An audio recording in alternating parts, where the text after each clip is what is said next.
ရှင်များတပည့်တော်နတ်ကိုးကွယ်မှုကိုးကွယ်ယုံကြည်မှုတတ်ဝင်မှုမရှိပါနတ်ကိုးကွယ်သူများစွာနဲ့အတူနေထိုင်ရာတွင်အခက်အခဲများစွာနဲ့နေထိုင်ရပါတယ်ဘယ်လိုနေရမလဲဗျာတဲ့ဒါနော်နတ်ကိုးကွယ်တဲ့သူတွေနဲ့နေရတဲ့အခါကျတော့အလိုက်ထိုက်ပဲနေပေါ့သူတို့ပြောတဲ့နော်ပတ်ဝန်းကျင်နဲ့တချို့နေရာတွေမှာအလိုက်ထိုက်မနေနဲ့အန္တရာယ်များတယ်ကိုယ့်ရဲ့တရဏဂုံလည်းမညှိုးနှံဘူးသူတို့ကိုးကွယ်တဲ့သူတို့ရဲ့ကိုးကွယ်ကြုံနဲ့တော့မစော်ကားမိစေနဲ့ကိုကတော့စေနာနဲ့တချို့ကပြောတယ်ဆိုပြီးသူတို့လက်မခံရင်ရန်သူဖြစ်သွားတတ်တယ်သူတို့နားလည်အောင်ပြောပြလို့မရရင်အလိုက်ထိုက်နေအလိုက်ထိုက်ဆိုတာကသူတို့ကိုးကွယ်တာလိုက်ကိုးကွယ်ရမှာမဟုတ်ဘူးသူတို့ဒါ respect လေးပေးလိုက်လေးစားမှုပဲပေးလိုက်သူတို့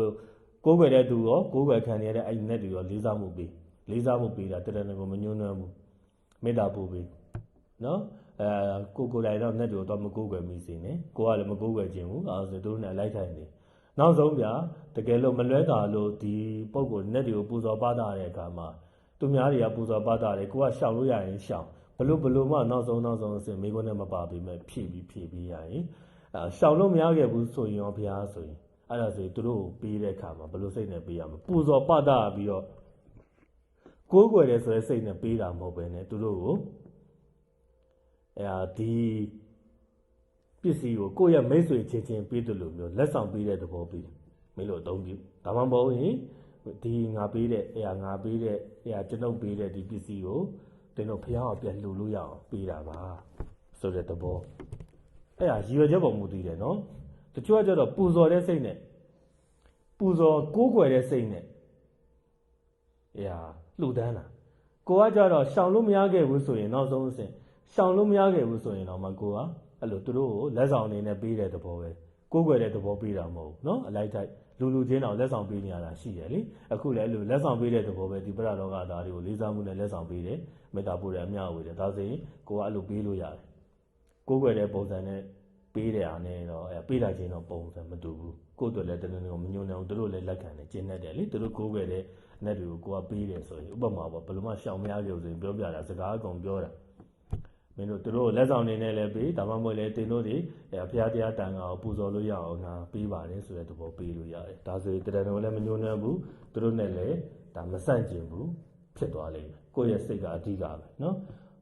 နောက်တစ်ခုကမိကုန်းထဲမပါဘူးနဲ့ဆက်ပြီးပြောရတချို့ကအယိုဒီပေးခိုင်းတာဒါကြော့ခိုင်းတာပေါ့ဒီလိုကြော့ခိုင်းတဲ့အခါမှာဆိုရင်လေဒါကြော့တာနဲ့ကိုးကွယ်တာနဲ့မတူဘူးပြီးတော့ကြော့ချင်းဆိုတာကဘုန်းကြီးတို့မြန်မာတွေကလက်အုပ်ချီခြင်းဟောဒါကြော့တယ်လို့ပြောတာနော်လက်အုပ်ချီလိုက်တာ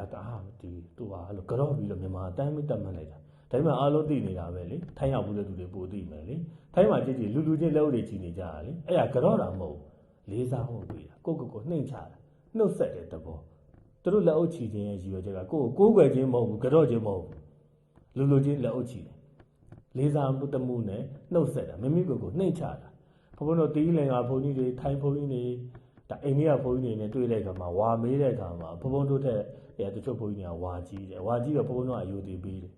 ကိုယ့်ထက်ဝါကြီးတဲ့ဆရာတော်တွေဆိုတော့လေအဲ့လိုမျိုးယုဒိပေးတဲ့အခါမှာအဲ့ဒီဆရာတော်တွေကဘုန်းတို့ကိုလည်းလက်ဦးလေးပြန်ချီပေးတယ်ဘုန်းတို့ကလည်းဒီဘုန်းကြီးတွေကိုကြော့တယ်ဒီဘုန်းကြီးကလည်းဘုန်းတို့ကိုလက်ဦးလေးချီတယ်အဲ့ဒါကိုမြန်မာတွေမြင်တဲ့တချို့တွေမြင်ကြဝါကြီးတဲ့သူကဝါငယ်တဲ့ဘုန်းကြီးဘာလို့လက်အုပ်ချီတာလဲဘာလို့ကြော့တာလဲမှန်သူကကြော့တာမဟုတ်ဒါတကယ်ဒါလေးစားမှုနဲ့အတိမတ်ပြုတဲ့သဘောကိုယူတည်ပေးတဲ့အခါမှာကိုကလည်းဒီပေါ်မှာမန်တက်ပြီးတာယာမနေဘူးလက်အုပ်လေးချီပေးတယ်မိမိကိုလည်းနှိမ့်ချတယ်လာရောက်ကြော့ပေးတဲ့သူကိုဟိုပုဂ္ဂိုလ်ကဝါငယ်လို့ကြော့တာဝါငယ်လို့လက်အုပ်ချီပြီးကြော့တာကိုကကြတော့ဝါကြီးပေမဲ့ငယ်တဲ့သူကိုလေးစားမှုနဲ့ respect ထားပြီးတော့ကိုလည်းနှိမ့်ချတဲ့သဘောနဲ့ဒါအတိမတ်ပြုတဲ့သဘောနဲ့လက်အုပ်ချီတယ်လက်အုပ်ချီတဲ့ရည်ရွယ်ချက်တွေမတူဘူးဟုတ်ပြီနော်အဲ့ဒါဆိုဘုံကဒီမှာအဲ့ဒါတော်သဘောကျတယ်တချို့ဆိုရင်လေငါဝါကြီးတာပဲဆိုရမယ်နော်ခုံပေါ်မှာပလင်ပေါ်မှာမိမ့်ရင်ထိုင်ကိုယ့်တဲ့အငယ်တွေကြော့ရင်ဒီပေါ်မှာမိမ့်ရင်ထိုင်ပြီးတာယာနေတာတီလာတာမပြည့်စုံရင်လှန်နဲ့ထိုးရတဲ့တော့စိုးတယ်နော်အဲ့ဒါတော့နောက်တန်နေရာမှာအပြစ်ခံရမှာထားငါဝါကြီးတာပဲဆိုပြီးတော့မိမ့်ကြီးနဲ့တချို့မန်တွေတက်ပြီးတာယာနေတဲ့ဘုန်းကြီးတွေရှိတယ်ရိုးကြော့ခံတာဆိုရင်ကိစ္စမရှိဘူးတချို့ကမန်တက်နေတာငါဝါကြီးရဲ့ဆိုတချို့ဝါကြီးရဲ့ဆိုပြီးအနိုင်ကျင့်တာရှိသေးအဲ့လိုမျိုးပေါ့နော်ဒါပေမဲ့အဲ့လိုမျိုးဘဘအဲ့သဘောကျတယ်ဝါကြီးရဲ့ဆရာတော်ကလည်းဝါငယ်တဲ့ဘုန်းကြီးသူ့ကိုလာရောက်ရှစ်ဖို့ကြောတဲ့အခါမှာသူကလည်းလက်ဦးလေးကြည့်ပြီးတော့ရိုသေပြန်ပြီးလေးစားမှုပြုတယ်ပေါ့ဗျာဒါဒီအရန်ကောင်းပါတယ်လက်ဦးချီတိုင်းဒါကြောတာမဟုတ်ဘူးဗါတယ်လေလက်ဦးချီတိုင်း ကတော့တာမဟုတ်ဘူးအဲ့ဒါလေးရေးကြည့်တယ်နော်ဘုန်းတော်မြန်မာကြီးကအဲ့ဒါအကျင့်ပါပြီးစွဲနေကြလှုပ်ကြည့်လိုက်တယ်ဒါကတော့တာပဲလို့ဖြစ်တာဒါလေးစားမှုပေးတာအခုလည်းဒီတချို့ပုံကိုယ်တွေရှောင်လို့မရဘူးဆိုလှုပ်လေးကြည့်လိုက်လှုပ်ကြည့်တိုင်းကိုးကွယ်တာမဟုတ်ဘူးလေဥပမာအခုနောက်ပိုင်း foreigner တွေတချို့အနောက်ဥရောပလူတွေဖုန်းတွေနဲ့တွေ့တဲ့ကလှုပ်လေးကြည့်တာသူတို့ကပူဇော်တဲ့သဘောမဟုတ်ဘူးသူတို့ကအဲ့ခေရင်တွေတချို့အစ္စလမ်တွေဒါပေမဲ့လေးစားတမှုနဲ့သူတို့လှုပ်ကြည့်အဲ့ဒါကိုးကွယ်တာမဟုတ်ဘူးအဲ့လိုပဲကိုတွေကလည်းရှောင်လဲလို့ရရင်ရှောင်တယ်များရှောင်လို့မရရင်ဒီ net တွေနဲ့တွေ့တဲ့အခါမှာမလွဲတာလို့ကိုယ်နောက်ဆုံးဖိအား pressure ပေးလာတယ်သူတို့ကိုးကွယ်တဲ့ net တွေကိုကိုကလက်အုပ်ချီမှသူတို့နှစ်တက်မယ်ဆိုရင်လက်အုပ်ချီလိုက်လို့ရတယ်ကိုးကွယ်တဲ့သဘောနဲ့လက်အုပ်ချီတာမဟုတ်လေးစားတမှုလေးနဲ့နှုတ်ဆက်တဲ့သဘောဘုံတော့အလောဒီတိုင်းထိုင်းမှာဆိုအကုန်နှုတ်ဆက်နေကြတာပဲလေနော်ဇာဝတိကဆိုပြီးလက်အုပ်တွေတချီချီနဲ့ဒါကိုးကွယ်တာမဟုတ်ဘူးပြောရင်လည်းရှင်းနေရှုပ်တွေဖြစ်မယ်ဒါကတော့မိခွန်းနဲ့မပါပေမဲ့ရှုတော်မျိုးစွာသုံးသက်ပြီးမေတ္တာနဲ့ဖြေကြပေးတာဗျာဘုဘကိုယ်တိုင်လည်းဒါနားလေလို့ဒါတွေကစာရေးမှာဓာတ်ရိုက်မပါဘူးဒါဘုဘတို့ရဲ့ဘဝအတွေ့အကြုံတွေနဲ့ဖျားခေါ်နဲ့ညှိနှိုင်းပြီးတော့ပေါင်းဆက်ပြီးဖြေပေးတာဗျာတာမန်လေးနားဆောင်ရင်တာမန်လေးပဲထင်နေမှာဒါတွေကတန်ဖိုးအရင်ကြီးတယ်နော်ဘုဘတို့ဆိုရင်အဲ့ဒါတွေပိုက်ပိုက်ချာချာမသိတော့ငငယ်ကစံတဘာဝအများကြီးဖြစ်ခဲ့ဘူးတဲ့ဘုသူ့မေးလို့မေးရမှမသိမေးပြန်တော့လေကိုမေးလိုက်တဲ့သူတွေကကိုစိတ်ကြည်နဲ့အောင်ရှုတော်မျိုးစွာနဲ့ပေါင်းတကယ်ပတ်နဲ့မဖြေနိုင်တဲ့အခါအားမလို့အားမရဖြစ်ရတယ်ဒီတော့ကိုတိုင်နဲ့သိအောင်လေးလာစီဘူးစူးစမ်းရင်းနဲ့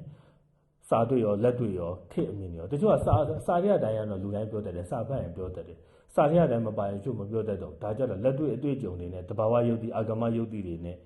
ဘူဒုဒတွေနဲ့စင်နေလုံးတရားတွေနဲ့ပေါင်းစပ်ပြီးဖြေပေးတာနော်မြင်မြတ်တတ်ဖြေပေးတာအဆုံးမရဘူးတချို့ကနတ်တွေဘိုးတော်တွေဝိဇ္ဇာတွေပက်ဆက်ပြောတယ်အဲ့ဒါလည်းအဆုံးရောက်တယ်အဲ့တချို့ကြတော့လည်းနတ်တွေဝိဇ္ဇာဘိုးတော်တွေကိုဖျားတဲ့တော့ကြီးညိုနေတဲ့သူတွေတပုံဒါကြောင့်လည်းအစွန်းရောက်တယ်ဘုန်းဘုန်းကအဲ့နှစ်ဖက်လုံးမနေဘူးအဲ့နှစ်ဖက်လုံးအစွန်းရောက်နှစ်ဖက်လုံးမပါဘယ်သူပဲဖြစ်ဖြစ်မကိုးကွယ်ခြင်းနေမယုံကြည်ခြင်းနေတော့မစော်ကားနဲ့လေစော်ကားရင်တော့ဘယ်သူမှမကြိုက်လူစိုးတွေလူမိုက်တွေမပတ်သက်ခြင်းမပတ်သက်နဲ့အဲ့ကောင်လူမိုက်အဲ့ကောင်အတော့မကြောက်တော့ပြောပါလားနော်အဲ့လူကကိုယ်သွားအညိုးထားမှာပဲရန်လုံမှာပဲလေနော်ကိုမကြိုက်ရင်မပတ်သက်နဲ့တွားပြည့်ပြီးတော့အဲ့လိုဝေဘက်လေးကံမနေနဲ့အဲ့လိုပဲဝိဇ္ဇာတွေဘိုးတော်တွေဆိုတာရှိတယ်လိန်စားနေတဲ့သူတွေလည်းရှိတယ်အရှိတရားအစစ်မှန်တွေလည်းရှိတယ်အတုတွေလည်းရှိတယ်ဘလို့ပဲရှိသူတို့လည်းဘဝတစ်ခုပဲအဲ့ဒါကိုကဖျားကြားတန်ခါပဲကိုးကွယ်မယ်ဆိုသူတို့ကိုတွားပြီးမဝေဖန်နဲ့ဖျားကြားတန်ခါဒီဒါကိုးကွယ်ရာအစစ်ဖြစ်တယ်ဒီဝိဇ္ဇာတွေဘိုးတော်တွေဓာတ်တွေနဲ့တွေကိုကြတော့မေတ္တာပို့တယ်အမြဝေပေးတွားပြီးမစော်ကားရအောင်အဲ့ဒါတချို့ဘုန်းကြီးတွေတချို့လူတွေအစွန်းရောက်သွားကိုးကွယ်တဲ့သူကလည်းကိုးကွယ်တယ်အစွန်းရောက်တယ်မကိုးကွယ်တဲ့သူကလည်းအပြစ်ပြောတယ်အစွန်းရောက်တယ်အပြစ်လည်းမပြောနဲ့ကိုယ်လည်းမကိုးကွယ်နဲ့ဘောင်တွေကနေနေတတ်အောင်နေဟုတ်ပြီနော်နားလည်းမယူဆပါနဲ့ဗျာ